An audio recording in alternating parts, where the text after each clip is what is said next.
জনমত অত্যন্ত তীব্র, জনরোষ বাড়ছে। শুধু আন্দোলনের পদ্ধতির পরিবর্তনের দরকার। 27 তারিখ ছাত্র যুব সমাজ যা দেখিয়েছে, তারা অনেকে আহত হয়েছে, এখনও অনেকে জেলে আছেন, আজকে অনেকে জামিন পেয়েছেন, আরও অনেকে 150 জন এখনও জেলে আছেন।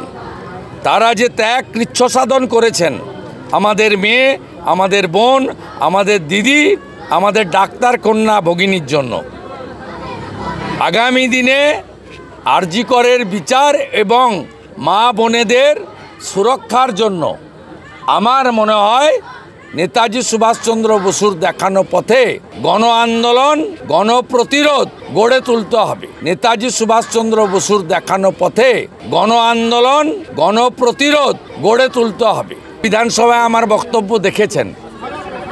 এই নারী নির্যাতন, ধর্ষণ এবং খুন অন্য অত্যাচারগুলোর থেকে আলাদা।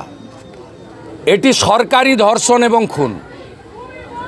একটা বোনকে ডেকে আনা হয়েছে ডিউটিতে, 36 ঘন্টা ডিউটি করানো হয়েছে সরকারি হসপিটালে, সরকারের লোকেদের দ্বারা ধর্ষিতা হয়ে তাকে বীভৎসভাবে অত্যাচার করে খুন করা হয়েছে এবং তার দেহ তাড়াতাড়ি পোড়ানো হয়েছে, ইউডি কেস করা হয়েছে, তথ্য প্রমাণ লোপাট করা হয়েছে এবং যাতে খুনি ধর্ষকরা বিচার না পায় তার জন্য মমতা ব্যানার্জির নির্দেশে সন্দীপ ঘোষ এবং বিনীত গোয়েল 4 দিন ধরে তথ্য প্রমাণ লোপাট করেছেন।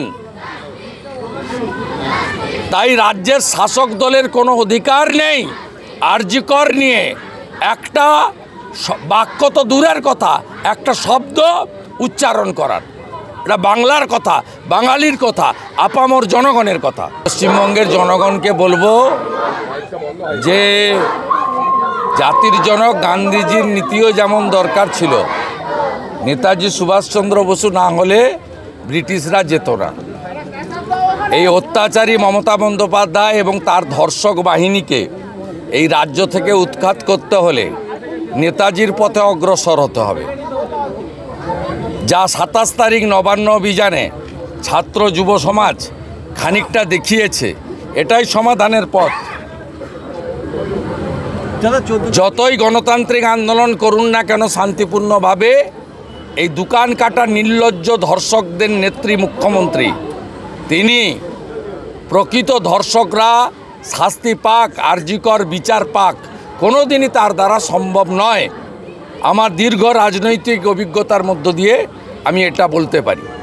নেতাজি সুভাষচন্দ্র বসুর দেখানো পথে এই রাজ্যে মমতা বন্দ্যোপাধ্যায়কে নবান্ন থেকে তুলে এয়ারপোর্টে গিয়ে প্লেনে বসিয়ে দিয়ে আসতে হবে, নইলে এই রাজ্যে কোনো নারী নির্যাতন, চুরি দুর্নীতির কোনোটারই বিচারও হবে না, শাস্তিও হবে না।